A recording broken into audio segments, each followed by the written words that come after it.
école bi mu ngi tudd espace élémentaire d'excellence Ousmane Camara ñu duppee ko nit ku baax ku nekkoon fii ci Ndar tekki fi yàlla may ko fi njaboot bu barkeel ko mu nekk fii ba xëy suba ñibbi barsàq koy ñaanal yàlla mu yóbbu ko ci àjjana yi gën a kawe ak bépp jullit bu mu fa fekk. dafa am école maternelle am na école élémentaire am na lycée ci lycée bi collège baa ngi ci ak université donc xale mën na fi dugg ba bu muy génn incha allah du jaar ci beneen école te yàlla dana ko defal incha allah lépp li nga xam ne bëgg nañ ko ci xarañ yàlla defal ko ba xale bi màgg ba tekki ba dem ci yenn école yi nga xam ni école européenne lañu. école bii ñu nekk ren lu toll ci 200 ak 25 élèves ñu ngi fi ci 225 élèves yooyu góor ñi nekk nañu 117 maanaam téeméer ak fukk ak juróom-ñaar jigéen ñi nekk 108 maanaam téeméer ak juróom-ñett jàngalekat yi juróom-ñett lañu juróom-ñett yi jàngalekat ñoo fi nekk ñeent ñu góor ak ñeent ñu jigéen yàlla def ni man maa leen tolle di directeur d'école ci biir école bi nag am nañu structure yu bare yi nga xam ne xale dana fi mën a tàggatu maanaam am nañ fi ce qu'on a l'habitude de faire moo di jàngale enseignement général français mathématiques anglais arabe informatique yi nga xam ne xale bépp xale bu fi génn tu es devenu opérationnel ci matière yooyu ci école bi yàlla defal nañu depuis daaw bi ñu fi nekkee ba léegi yàlla defal nañu sutura ci résultats yi dana ci dellu si mais li ci ëpp solo moo di xale yi bu ñu fi xasee ba dugg juróom benn at ba bu ñu fiy génn yàlla defal nañu sutura presque examen bu ñu def 100% la ñuy am gis naa ko ci daaw 2020 on a eu 100% au CFE et à l'entrée en sixième. Cette année aussi on a eu 100% au CFE et à l'entrée en sixième. yàlla aussi dimbale nañu ci résultats yi am na ci ay examens yu mel ne examens spéciaux yi nga xam ne xale yi bu ñu fa demee aussi yàlla dimbale nañ ci lu kaaw daaw bi. On a eu 2 élèves yi nga xam ne actuellement ñu ngi Prytanée militaire ñu ngi def 5e Mariama Ba aussi am nañ ci ren ñaari élèves yi nga xam ni def nañu démb seeni examen d'entrée ñu ngi ñaan yàlla dimbale leen ba ñoom tam ñu jàll ba mën a dem Mariama Ba mais li ëpp solo mooy ñun suñu objectif moo di xale bu fi jógee non pas nga dem ci yeneen école mais nga continuer ci suñu structure bi nga xam ni dana tax xale bi dem ba université ba mën a dem parce que am nañu ay lien ak yeneen université européenne wala université américaine yi nga xam ne xale bu xasee ba dugg ba bu muy génn dina mën a dem ci université yooyu di fa tàggat boppam. loolu mooy ci gàttal li nga xam ne mën naa koo wax ci ouverture école bi nag di école des tijji la fréquentation était presque à 75%. li ko indi moo di gàmm gi nga xam ni jege woon na.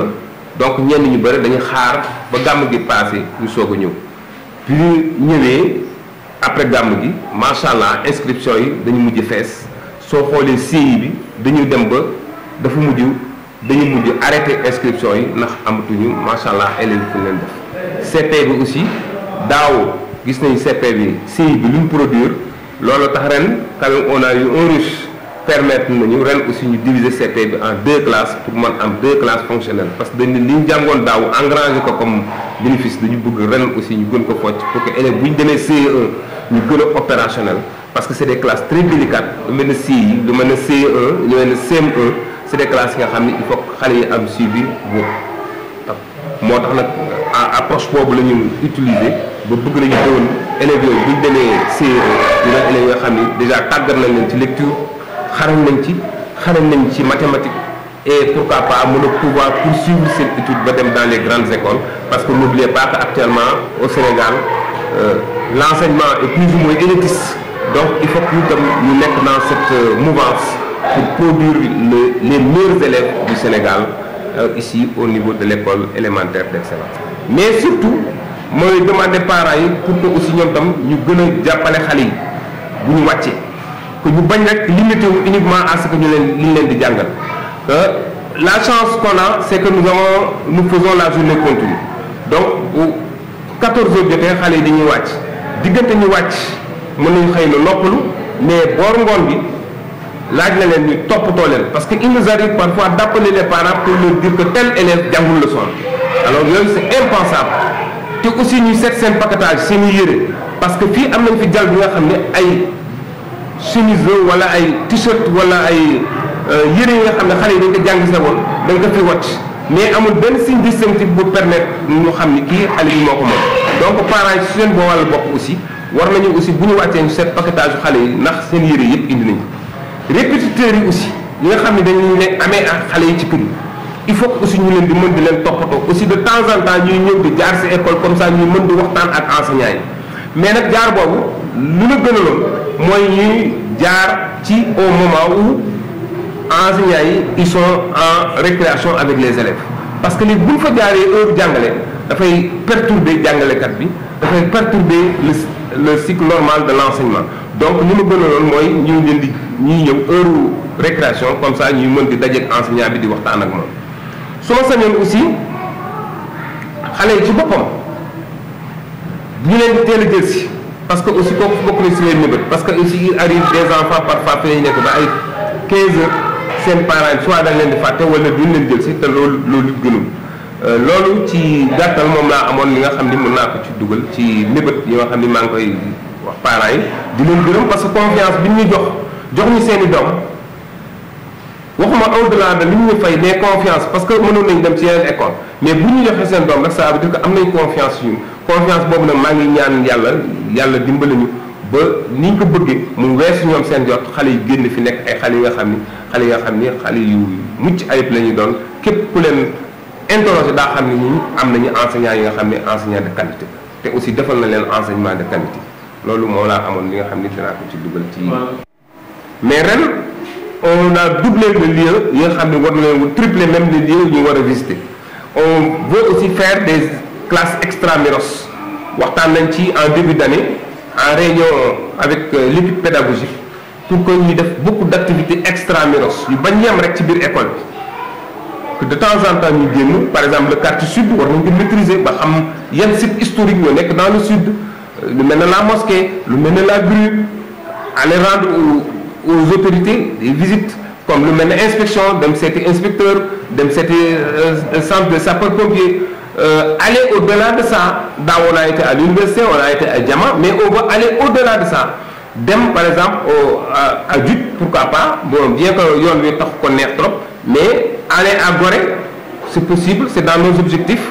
aller visiter l'embouchure c'est dans nos objectifs la plateforme gazière qui est là aussi bëgg nañu dem ren dem fa visiter ko n'est-ce pas wala bu doon tax ci booru géej gi sax expliquer xale yi ñu xam exactement seen région seen ville lan la mën a indi ci développement du Sénégal. Il y a d'autres activités que nous voulons faire avec les enfants. Fatima Tali et je fais la classe de CP. L'école est merveilleuse. Mathématiques, compose et décomposer, c'est en train de s'amuser.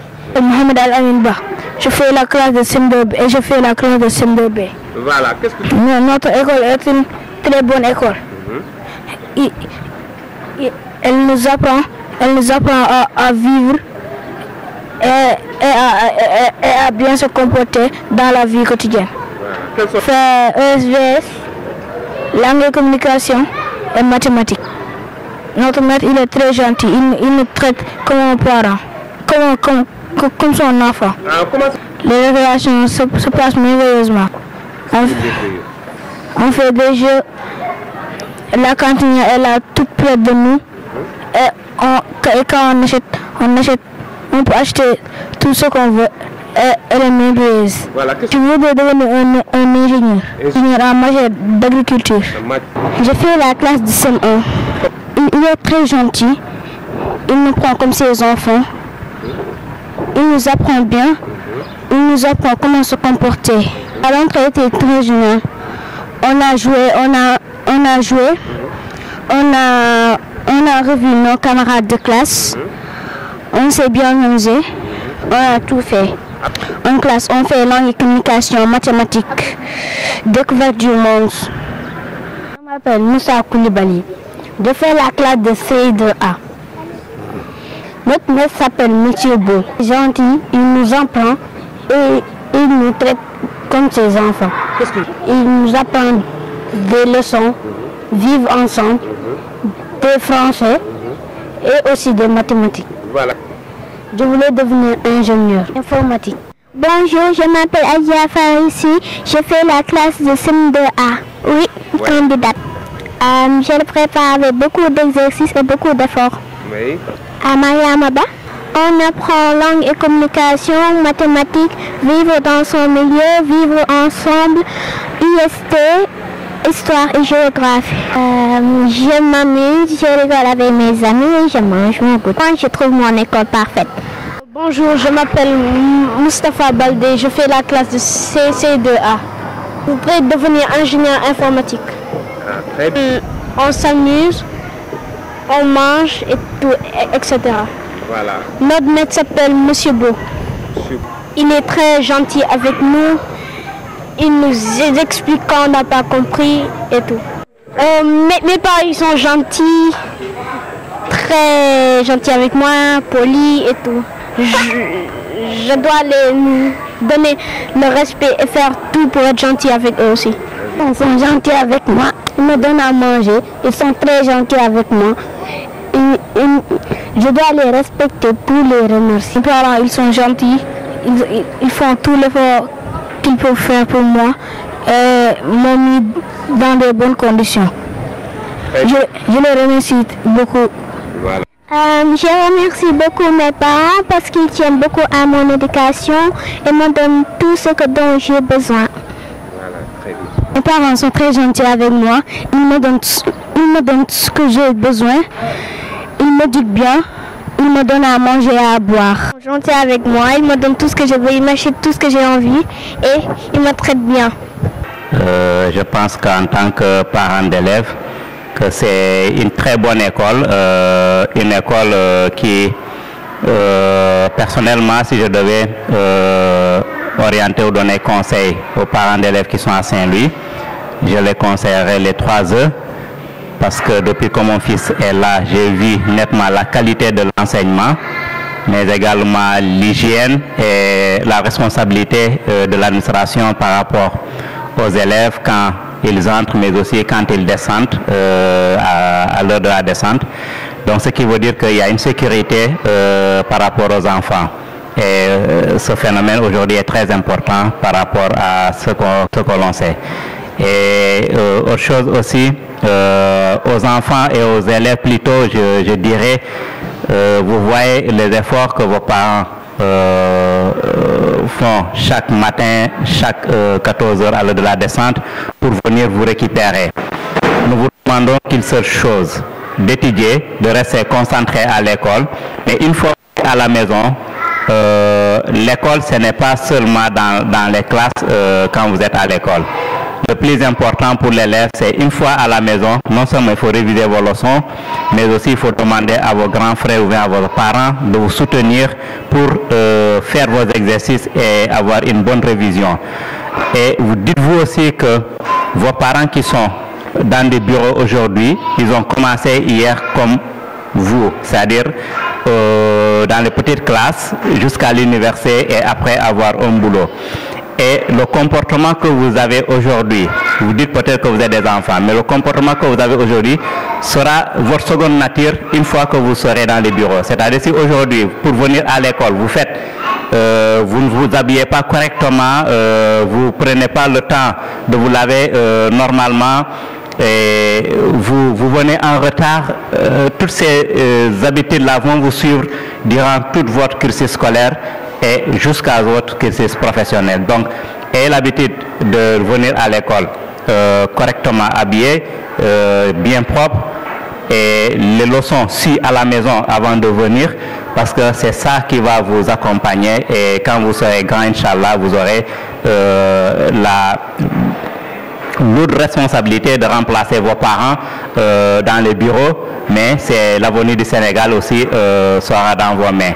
Donc, je vous souhaite beaucoup de courage et faites plaisir à vos parents en ayant de bonnes notes.